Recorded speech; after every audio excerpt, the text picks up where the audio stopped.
Bienvenidos a este nuevo vídeo de Netpol, Instituto Superior de Seguridad Pública, en el que vamos a tratar la actuación policial que se debe llevar a cabo durante el estado de alarma declarado por el Gobierno el día 14 de marzo de 2020 en relación a la enfermedad del COVID-19, ¿vale? El virus de la gripe.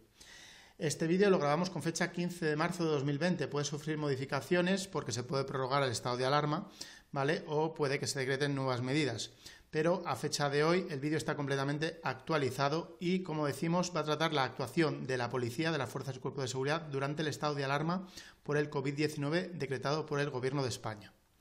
Lo primero que hay que decir es que el plazo de duración del estado de alarma a fecha de hoy es de 15 días naturales, a contar desde el 14 de marzo de 2020, cuando salió el Real Decreto Legislativo, ¿vale?, que declara el estado de alarma, que es el 463/2020. Es su artículo 3 el que declara la duración, que es 15 días naturales, es decir, hay que contar 15 días a partir del 14 de marzo de 2020. Incluyendo, por supuesto, a ser días naturales, los domingos y festivos. Básicamente, el estado de alarma se decreta así durante todo el mes de marzo prácticamente, ¿vale? Lo segundo que hay que decir es que, conforme al artículo 2 del Real Decreto, el estado de alarma afecta a todo el territorio nacional, es decir, que se va a declarar en toda España el estado de alarma, ¿vale? Por lo cual, lo que vamos a comentar en este vídeo afecta a todas las comunidades autónomas del país. El artículo 5.1 declara que los cuerpos de policía de las comunidades autónomas y de las corporaciones locales quedan bajo las órdenes directas del Ministro del Interior. Cuidado, respecto al estado de alarma, única y exclusivamente respecto del estado de alarma. ¿Con qué finalidad? Pues con la finalidad de proteger personas, bienes y lugares y pudiendo imponerles servicios extraordinarios. Es decir, que el Ministerio del Interior puede imponer a la Policía Local Municipal de un municipio o a los Mossos de Escuadra, a la Ertzaintza, a la Policía Foral de Navarra, etcétera, servicios extraordinarios y asignarle determinadas misiones en relación a la declaración del estado de alarma. ¿Qué más dice este Real Decreto? Bueno, pues se suspende la apertura al público de locales y establecimientos en los que se desarrollen espectáculos públicos, actividades deportivas y de ocio. ¿De acuerdo? Además viene un anexo en el que se regulan qué actividades concretamente quedan suspendidas. Aconsejamos su lectura desde aquí. Está en el Boletín Oficial del Estado, ¿vale? O poniendo en internet buscando Real Decreto 463/2020. Por ejemplo, los gimnasios están entre ellos. Se suspende la apertura al público en todo el territorio nacional. No puede haber ningún gimnasio abierto. Tampoco se puede celebrar ningún espectáculo público ni actividad deportiva o de ocio de las reguladas en el anexo, que si lo veis son el 99,9%, ¿vale? Así que prácticamente no se permite ningún tipo de espectáculo público, actividad deportiva ni de ocio en todo el territorio del Estado durante la duración del estado de alarma. También, ¿vale?, hay que tener en cuenta que hay una infracción a la Ley de Seguridad Ciudadana en el artículo 35.3 que contempla como infracción muy grave la celebración de espectáculos públicos o actividades recreativas quebrantando la prohibición o suspensión ordenada por la autoridad. Durante estos 15 días de vigor del estado de alarma, ¿vale?, ya decimos que los espectáculos públicos y actividades recreativas de ocio están prohibidas, suspendidas, ¿vale?, por la autoridad gubernativa y, por lo tanto, su celebración podría incurrir en una infracción al artículo 35.3 de la Ley de Seguridad Ciudadana. Así que ya tenemos la primera herramienta policial para trabajar en caso de encontrarnos con un espectáculo público o actividad recreativa no autorizada porque están prohibidas durante el estado de alarma, ¿vale?, que sería levantar un acta por infracción al 35.3 de la Ley de Seguridad Ciudadana. Las multas son muy cuantiosas, van de 30.001 euros hasta 600.000. Así que si se celebra un concierto, por ejemplo, o abre una casa de apuestas, ¿vale?, estaría quebrantando, ¿vale?, la prohibición ordenada, ¿vale?, mediante el Real Decreto del estado de alarma y, por lo tanto, sería infracción a la Ley de Seguridad Ciudadana. Tenemos que proceder a sancionar la conducta y cerrar el establecimiento cautelarmente, ¿vale?, provisionalmente. Para que no lo vuelvan a abrir, se le precinta y se sanciona, ¿vale?, a los que lo han celebrado. ¿Qué más tenemos que saber? Bueno, pues también tenemos que saber que se suspenden las actividades de hostelería y restauración, bares, restaurantes, quedan cerrados, suspendidas sus actividades durante el estado de alarma.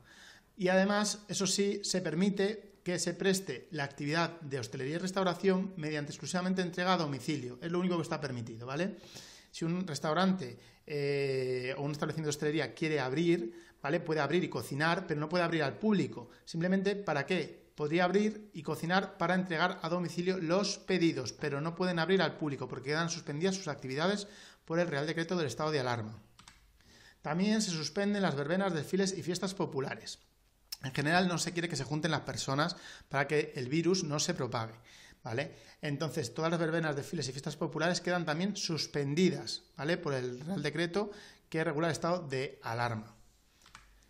¿Qué más se suspende también? Se suspende la apertura al público de locales y establecimientos minoristas, ¿vale? También queda prohibida la apertura al público de locales y establecimientos minoristas. Cuidado, a excepción de una serie de establecimientos que vienen en la propia norma. ¿Cuáles son? Los establecimientos comerciales minoristas de alimentación, bebidas, productos y bienes de primera necesidad. Por ejemplo, los chinos, los establecimientos chinos que se conocen popularmente, estarían incluidos en este apartado. También se permite la apertura de establecimientos farmacéuticos, de establecimientos médicos, ópticas, productos ortopédicos, productos higiénicos, peluquerías, prensa, papelería, combustible para automoción, es decir, gasolineras, estancos, equipos tecnológicos y de comunicaciones, establecimientos para alimentos para animales de compañía, comercio por internet, ¿vale? En este caso sí estaría permitida la apertura de establecimientos que comercian por internet, telefonía, correspondencia, tintorerías y lavanderías. Estos establecimientos que vienen aquí abajo, en el artículo 10.1, tienen permitida la apertura al público, ¿vale? El resto queda suspendida la apertura al público, ¿vale? Y no pueden abrir. Si abren, pues, ¿qué tenemos que hacer como fuerzas y cuerpos de seguridad? Pues cerrar el establecimiento, ¿de acuerdo? Y, en su caso, como veremos más adelante, denunciar al propietario responsable que lo ha abierto, quebrantando la prohibición o suspensión ordenada por la autoridad. Bueno, ¿qué más tenemos que saber? Bueno, pues que también está prohibida la permanencia en los establecimientos comerciales cuya apertura está permitida. Por ejemplo, un Mercadona, un Carrefour, un centro comercial en el que se adquieren productos de primera necesidad, que se puede estar en ellos y pueden abrir al público, pero queda prohibida la permanencia en ellos más del tiempo estrictamente necesario para realizar la adquisición de alimentos y productos de primera necesidad. Es decir, no pueden estar una persona 3 horas en un centro comercial de alimentación o en un establecimiento chino para comprar. Tiene que estar el tiempo estrictamente necesario para realizar la compra y adquirir los productos de primera necesidad. Y además, curiosamente, el Real Decreto prohíbe y queda suspendida la posibilidad de consumir productos en los propios establecimientos. Es decir, que en los propios establecimientos no se pueden consumir los productos que vamos a comprar. Sería también una infracción al Real Decreto que regula el estado de alarma. Luego veremos cómo se tratan todas estas infracciones y qué herramientas tenemos los policías para denunciar o sancionar a la persona que las incumpla. Pero primero tenemos que conocer cuáles son las prohibiciones. Insisto, permanencia más allá del tiempo estrictamente necesario en los establecimientos de adquisición de alimentos y productos de primera necesidad, y también queda prohibida y suspendida la posibilidad de consumir productos en los propios establecimientos. No se puede hacer. Bueno, dice además el Real Decreto en su artículo 5.2 que los agentes de la autoridad podrán practicar las comprobaciones en las personas, bienes y vehículos, así como en los locales y establecimientos que sean necesarios para comprobar y, en su caso, impedir, muy importante, que se lleven a cabo servicios y actividades suspendidas, ¿vale? Es decir, se faculta a los agentes de la autoridad, fuerzas y cuerpos de seguridad, para que hagan comprobaciones en locales y establecimientos, comprobaciones aleatorias, ¿de acuerdo? O ante locales sospechosos o establecimientos sospechosos de que están realizando actividad. Si nos fijamos cómo está redactado el artículo, no dice locales y establecimientos públicos, por lo cual también contempla los locales y establecimientos privados, ¿vale? Porque tampoco pueden realizar su actividad. Por ejemplo, un local de fumadores no puede realizar actividad estos 15 días ninguna, ¿de acuerdo? En principio, porque no están entre las actividades expresamente autorizadas. Así que directamente se tiene que cerrar. Y la policía está facultada para realizar esas comprobaciones en locales y establecimientos. Y, muy importante, en caso de que estén ejerciendo actividad, ¿vale?, y no puedan, impedir que se lleven a cabo esas actividades y se proceda a su suspensión de manera inmediata por orden de la policía, ¿vale? Así que ningún problema en acceder a establecimientos y locales que pensemos que están abiertos o veamos que están abiertos y que están ejerciendo actividades prohibidas por el Real Decreto del estado de alarma. Y procedemos inmediatamente a impedir que se siga realizando la actividad, procediendo a la clausura o cierre del local, interviniendo incluso las llaves al propietario si hace falta para impedir que pueda volver a abrir el establecimiento o precintándolo, ¿vale? Además, concretamente, el Real Decreto respecto a este tema dice en su artículo 5.2 que los agentes de la autoridad podrán dictar las órdenes y prohibiciones necesarias y suspender las actividades o servicios que se estén llevando a cabo. Es decir, que no nos tenemos que cortar en precintar el local, cerrarlo, denunciar al propietario y advertirle de las graves consecuencias que tendría si quebranta la suspensión, una vez que ya lo hemos pillado infringiendo el Real Decreto del estado de alarma, ¿vale? Así que se concede un gran poder a los agentes de la autoridad precisamente ¿para qué? Para que el Real Decreto del estado de alarma sea realmente eficaz y la ciudadanía se respete y respete la ley e impidamos la propagación del virus. Y continúa diciendo el artículo 5.2 del Real Decreto de Estado de Alarma que la ciudadanía tiene el deber de colaborar y no obstaculizar la labor de los agentes de la autoridad, es decir, que tienen el deber de colaborar con las fuerzas y cuerpos de seguridad, ¿vale?, para que se cumpla el Real Decreto del Estado de Alarma y para evitar la propagación del virus. Como vemos, concede un gran poder a los agentes de la autoridad este Real Decreto durante la vigencia del estado de alarma. Además, también dice el artículo 7, respecto del estado de alarma, que durante su vigencia las personas únicamente podrán circular por las vías de uso público para la realización de las siguientes actividades. Es decir, por regla general no se puede permanecer en la vía pública sin sentido. Se permite la circulación bien a pie, peatonal o bien en vehículo, pero solo, única y exclusivamente cuando se vayan a realizar una serie de actividades.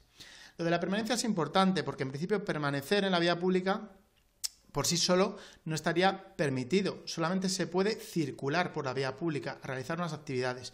Varios jóvenes sentados en el banco de un parque haciendo un botellón no estaría dentro de las actividades autorizadas y por tanto estarían infringiendo el Real Decreto del estado de alarma y tendrían que disolverse y marcharse a su casa o ponerse a circular por la vía pública con la finalidad de realizar una serie de actividades que regula el Real Decreto y que sí que están autorizadas.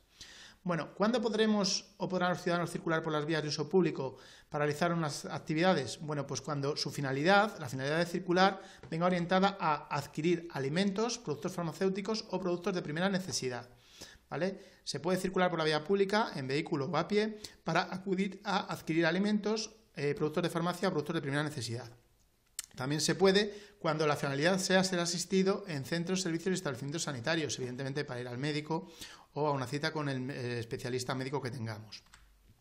También está permitido el desplazamiento al lugar del trabajo, es decir, las personas pueden circular por las vías públicas para desplazarse al lugar de trabajo, ¿vale?, para efectuar una prestación laboral, profesional o empresarial. ¿De acuerdo? Siempre y cuando sea, evidentemente, una actividad de las autorizadas que hemos estado hablando. También, evidentemente, se puede circular por las vías públicas cuando su finalidad sea volver al lugar de residencia habitual. Muy importante, no vale desplazarse para ir a una segunda residencia, a una residencia de vacaciones, ni a un hotel. Solamente nos podemos desplazar por las vías y lugares públicos para volver a nuestro lugar de residencia habitual. Es decir, vamos a comprar y de compra a casa. Y no vamos después a casa de la suegra, por ejemplo, ¿vale? O no vamos a un hotel. O no nos vamos de vacaciones, o no nos vamos a nuestra casa en Benidorm o a nuestra casa del pueblo. Solo a la residencia habitual está permitido el retorno y el desplazamiento. También está autorizada la circulación para la asistencia y cuidado a personas mayores, menores, dependientes, personas con discapacidad, etc. Evidentemente, si tenemos un familiar mayor que requiere nuestra asistencia, podemos desplazarnos sin ningún tipo de problema. Está permitida la circulación hasta el lugar. También está permitido el desplazamiento a entidades financieras y de seguros, al banco, a realizar gestiones, a sacar dinero, por ejemplo, etcétera. También estaría permitido el desplazamiento. También está permitida la circulación por causa de fuerza mayor o situación de necesidad. Aquí deja el legislador una puerta abierta a aquellas situaciones que no se hayan contemplado expresamente, pero que por lógica, por sentido común, requieran la circulación o el desplazamiento de una persona, ¿vale? En ese caso, pues no hay ningún problema también en realizarse. Y también cualquier otra actividad de análoga naturaleza que habrá de hacerse individualmente, muy importante, ¿vale? Otro artículo que ha querido dejar el legislador un poco de comodín para que las personas, de acuerdo, puedan desplazarse o circular por vías públicas a realizar actividades como las que hemos comentado anteriormente o otras análogas, pero que habrá de hacerse individualmente, ¿vale? Individualmente, salvo evidentemente que acompañemos a personas que tengan discapacidad o por otra causa justificada. Es decir, si un familiar, por ejemplo, tiene una pierna rota y tiene visita en el médico para que le vean, vamos a poder conducir a ese familiar, ¿vale? Porque hay una causa justificada, él no puede conducir y vamos a poder llevarle nosotros al médico sin ningún tipo de problema. Pero por regla general hay que hacer las actividades individualmente. Hay que evitar el desplazamiento de gente de manera innecesaria, que no necesite desplazarse. Igualmente, dice el artículo 7.2 del Real Decreto del Estado de Alarma, se permitirá la circulación de vehículos particulares por las vías de uso público para la realización de las actividades referidas. Para ir al Mercadona, a comprar al supermercado, adquirir productos de primera necesidad, al médico, etcétera. Y también se permite la circulación de vehículos para repostarlos en gasolineras o estaciones de servicio, de lógica de sentido común. Podemos ir sin ningún problema a la gasolinera y volver a nuestra casa, aunque no vayamos al médico ni vayamos a un centro comercial a comprar un producto de primera necesidad. Está permitido el repostaje en gasolineras y estaciones de servicio. En todo caso, en cualquier desplazamiento deberán respetarse las recomendaciones y obligaciones dictadas por las autoridades sanitarias, dice el artículo 7.3 del Real Decreto. ¿Vale? ¿Qué quiere decir? Pues que cualquier obligación o recomendación dictada por el Ministerio de Sanidad o las autoridades sanitarias es de obligado cumplimiento. A día de hoy de grabación del curso no es el caso, a día 15 de marzo, pero si mañana saliera una obligación, por ejemplo, del Ministerio de Sanidad de que toda persona de la vía pública tiene que portar mascarilla en sus desplazamientos, pues sería obligado respetar esa recomendación, ¿vale? Y si no se hace, ¿vale?, constituiría una infracción, como veremos más adelante. Todo lo que estamos viendo y se infrinja conlleva una serie de sanciones que vamos a ver más adelante cuando acabemos o al finalizar este vídeo, ¿vale? Entonces es importante esto. Así, por ejemplo, de acuerdo, cualquier recomendación, insistimos, u obligación dictada por el Ministerio de Sanidad o las autoridades sanitarias es de obligado cumplimiento automáticamente para la ciudadanía, y las fuerzas y cuerpos de seguridad tienen que garantizar que esas recomendaciones u obligaciones sanitarias se lleven a cabo por los ciudadanos, ¿vale? Somos la herramienta para que los ciudadanos cumplan la ley. Continúa diciendo ahora el artículo 10.1 del Real Decreto que en todo caso se evitarán aglomeraciones, y además dice en todo caso, ¿vale? Siempre que se pueda se evitarán aglomeraciones y se controlará que consumidores y empleados mantengan la distancia de seguridad de al menos 1 metro a fin de evitar posibles contagios. Es decir, hay que evitar colas, básicamente, ¿vale? Y además hay que mantener siempre una distancia de seguridad de al menos 1 metro, tanto de los empleados de los establecimientos autorizados a abrir como del resto de consumidores que nos encontremos en esos establecimientos. Todo el mundo debe tener una distancia de seguridad de al menos 1 metro. Y muy importante, evitar las aglomeraciones. Si se nos requiere en un centro comercial, por ejemplo, o en un establecimiento público de los que están autorizados a abrir porque se forma una aglomeración de personas, la policía, la fuerza de cuerpo de seguridad tienen la obligación y la facultad de dispersar a la gente, ¿vale?, que no se aglomeren o, como mínimo, obligarles a que se sitúen a 1 metro de distancia unos de los otros. ¿Vale? Pero es fundamental evitar esas aglomeraciones de personas, tanto por parte de los responsables del establecimiento como de los ciudadanos y como sobre todo de las fuerzas y cuerpos de seguridad, que en última instancia somos los que tenemos la facultad coactiva mediante la ley de impedir que se quebranten, ¿vale?, estos artículos establecidos por el Real Decreto del estado de alarma. También dice el artículo 11 sobre la asistencia a lugares de culto y ceremonias civiles y religiosas como bodas, bautizos, comuniones e incluidas las fúnebres. De acuerdo, incluidas las fúnebres, que en ellas se deben adoptar medidas organizativas consistentes en evitar aglomeraciones de personas. Nuevamente, se quiere evitar aglomeraciones de personas incluso en bodas, bautizos o en pompas fúnebres. ¿De acuerdo? No se permite que se aglomere la gente y la policía debe impedir esas aglomeraciones. ¿De acuerdo? Concretamente, en estos lugares de culto, iglesias, religiosos, en lugares de ceremonia, bodas, bautizos, etcétera, son los organizadores los que tienen que adoptar esas medidas para evitar las aglomeraciones, pero pueden requerir a la policía, ¿vale? ¿Por qué? Porque se les haya ido de las manos o no hayan tomado esas medidas y se encuentren con una aglomeración de muchas personas, ¿vale? Además, dice que se debe garantizar a los asistentes, por parte de los organizadores, la posibilidad de respetar la distancia entre ellos de al menos 1 metro. Nuevamente, es obligatorio, durante la vigencia del Real Decreto de estado de alarma, que no haya aglomeraciones en ningún sitio y que todas las personas estén al menos a 1 metro de distancia unas de las otras, ¿vale? Y esa es la misión básica de la policía. Los propios ciudadanos lo deben respetar, pero la policía, si no se respeta, debe hacerlo cumplir, ¿vale? ¿Cómo debe hacer cumplir todas estas infracciones o todas estas obligaciones establecidas durante la vigencia del estado de alarma? Bueno, pues para ello el propio Real Decreto, en su artículo 20, habla de un régimen sancionador y dice: el incumplimiento o la resistencia a las órdenes de las autoridades competentes en estado de alarma será sancionado conforme el artículo 10 de la Ley Orgánica 481 del 1 de junio, ¿vale? Es decir, que cualquier incumplimiento o resistencia a esto que hemos estado viendo, a todas estas órdenes que tienen vigencia durante la declaración de estado de alarma, que la policía tiene la obligación de hacer cumplir a todos los ciudadanos, ¿vale? El incumplimiento o resistencia a esas órdenes o prohibiciones que hemos hablado durante el vídeo conlleva un régimen sancionador, como dice el propio Real Decreto, que se regula en este artículo, el artículo 10.1 de la Ley Orgánica 481. El incumplimiento o la resistencia a las órdenes de la autoridad en un estado de alarma será sancionado con arreglo a lo dispuesto en las leyes, ¿vale? ¿Y qué sanciones, qué infracciones tenemos los policías con las que trabajar y obligar a la gente a cumplir la ley? Bueno, pues tenemos la infracción más básica de todas, que es la infracción a la Ley Orgánica 4/2015 de Protección de la Seguridad Ciudadana, artículo 36.6. La desobediencia o la resistencia a la autoridad o sus agentes cuando no sean constitutivas de delito, ¿vale? En este caso directamente levantaríamos acta por desobediencia o resistencia a la autoridad, porque un ciudadano, por ejemplo, que incumple el tema de las aglomeraciones o que consume alimentos en un establecimiento comercial o que resulta que no mantiene la distancia de seguridad respecto de otro, ¿de acuerdo? Está desobedeciendo no a los agentes de la autoridad, sino a la autoridad gubernativa que ha dictado una serie de medidas por el estado de alarma, ¿de acuerdo? Entonces, directamente levantaremos acta de denuncia y la sanción conlleva una multa pecuniaria de 601 euros a 30.000 euros de multa, ¿vale? Haremos constar concretamente que estamos levantando el acta por incumplir las órdenes establecidas por el Real Decreto del estado de alarma, ¿vale? Para que el instructor pueda sancionar la conducta. Esta sería la medida más básica, más leve de todas, ¿vale? Como vemos, la cuantía varía mucho porque puede ir de 601 euros a 30.000 euros. ¿De qué depende o qué va a hacer variar la multa que se quede en 601 euros, que sea 900, que sea 5.000 o 6.000 euros?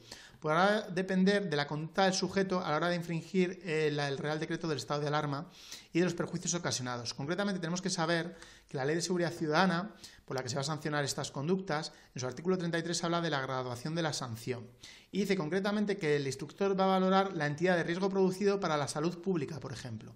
Es decir, una persona, por ejemplo, que tiene el COVID confirmado, se escapa de un establecimiento, se acerca a otras personas, no respeta la distancia de seguridad, bueno, pues aparte de levantar actas, si queremos, por la Ley de Seguridad Ciudadana, haríamos cita o mención en el informe que hagamos a que ha habido un riesgo importante para la salud pública, porque se escapa un enfermo de COVID confirmado, no ha respetado la cuarentena establecida por el Ministerio de Sanidad, de acuerdo, los 15 días que tiene que estar interno en el domicilio, confinado en su domicilio, y que encima se ha puesto en aglomeraciones de personas, no ha respetado la distancia de seguridad, etcétera. Bueno, pues todo eso va a hacer que la multa aumente muchísimo, de acuerdo, y que alcance a lo mejor 5.000, 6.000, 10.000 euros de cuantía. Y luego también, muy importante, el artículo 33 también dice que para valorar o graduar la sanción y que sea mayor el importe de la multa, habrá que tener en cuenta la alteración ocasionada en el abastecimiento a la población de bienes y servicios, ¿vale? Si una persona lleva a cabo una infracción a la Ley de Seguridad Desobediencia, incumple los apartados que hemos estado viendo a lo largo de este vídeo, durante el estado de alarma, las órdenes establecidas por el gobierno, ¿vale? Y encima causa una alteración o desabastecimiento a la población de bienes y servicios en su conducta, podría haber también una infracción a la Ley de Seguridad Ciudadana, ¿vale? Y además la cuantía, ¿vale?, sería más alta por eso, ¿de acuerdo?, por provocar desabastecimiento o alterar el abastecimiento a la población de bienes y servicios. Bueno, ¿y qué pasa si a pesar de la multa le da igual? Esta persona dice, bueno, múlteme a la gente, a mí me da lo mismo, yo voy a seguir a menos de 1 metro de las personas, voy a seguir haciendo aglomeraciones, yo quiero seguir abriendo, por ejemplo, mi negocio, aunque no tengo autorización, no es un negocio exceptuado y estoy obligado a cerrar. Bueno, ¿qué puede hacer la policía? Evidentemente, si no es suficiente con la infracción administrativa, si esto no impide que el infractor siga cometiendo la infracción, si no impide que el infractor cierre el establecimiento, si no impide que el infractor mantenga la distancia de seguridad de 1 metro, si no impide que sigan formando aglomeraciones, tenemos que pasar a la infracción penal, ¿vale?, establecida por el artículo 556 del Código Penal, que establece que serán castigados con pena de prisión los que resistieren o desobedecieren gravemente a la autoridad o sus agentes en el ejercicio de sus funciones, ¿vale? Requiere, en este caso, para detener al autor, que la desobediencia o la resistencia sea grave.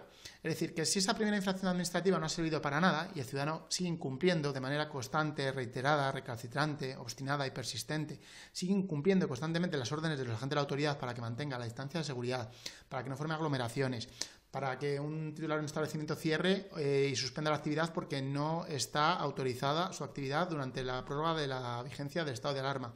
Si se emperra, acabaremos deteniéndole. Así de sencillo.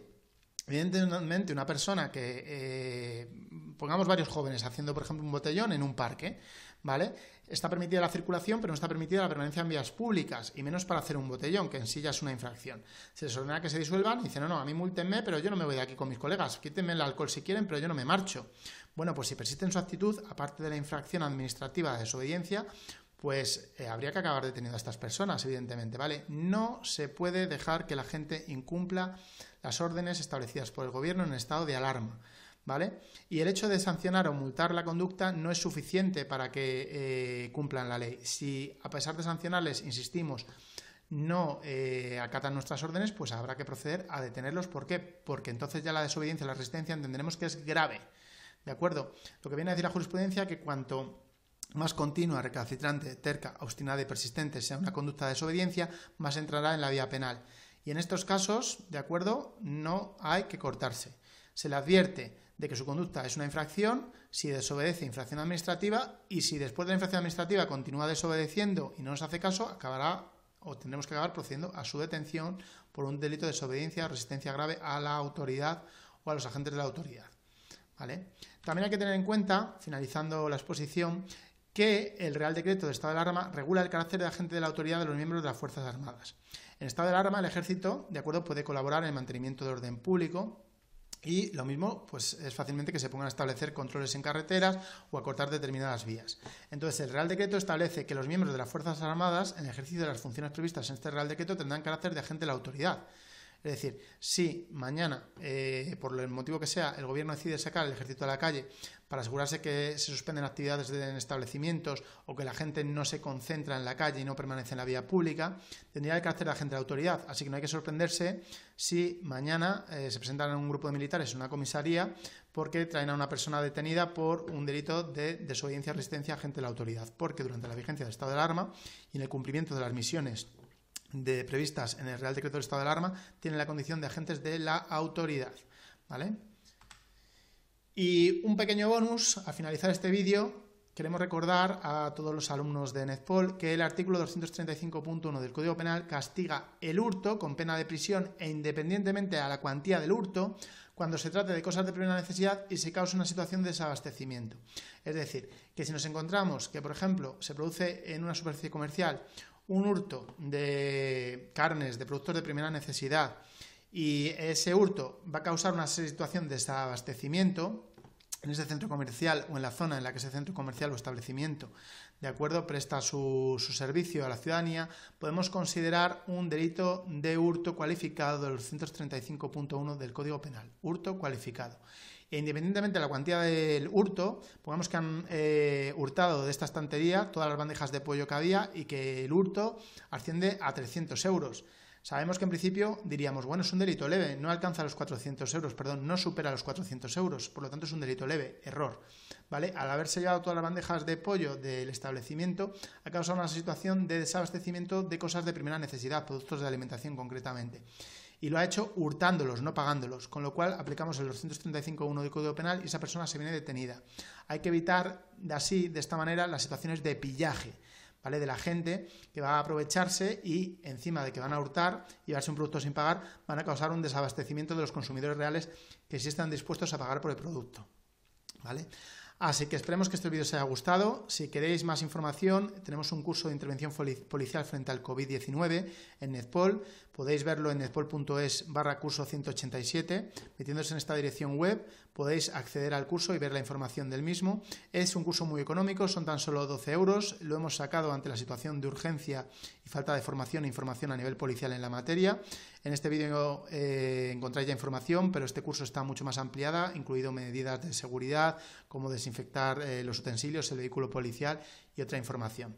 Además, este curso lo iremos actualizando puntualmente con las informaciones y cambios normativos y legislativos que se vayan produciendo en la materia. Así que si estáis interesados, os recomendamos que visitéis esta dirección web, netpol.es/curso 187, y si queréis os inscribáis al curso. Como decimos, es un precio muy económico que hemos sacado express y urgentemente para que todos los policías puedan estar formados y preparados, por supuesto, con la calidad de NETPOL.